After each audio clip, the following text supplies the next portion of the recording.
Serikali imemwagiza meneja wa wakala wa barabara Tanzania TANROADS mkoa wa Mbeya amsimamie mkandarasi anayejenga barabara ya Katumba Rupaso wilayani Rungwe ili ujenzi huo usisababishe kukatika kwa mawasiliano kwa wananchi.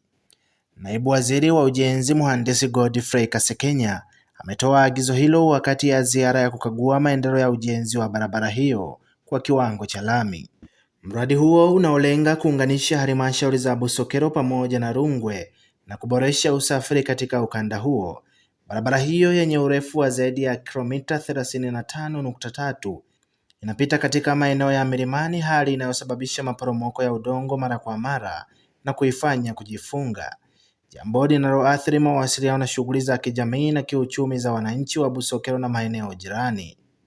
Kasekenya amewataka wasimamizi wa mradi huo kuhakikisha mkandarasi anatumia fedha alizopewa kwa ajili ya ujenzi wa barabara hiyo pekee na si kuzihamishia kwenye miradi mingine, akibainisha kuwa tabia hiyo imekuwa ikichelewesha utekelezaji wa miradi ya maendeleo.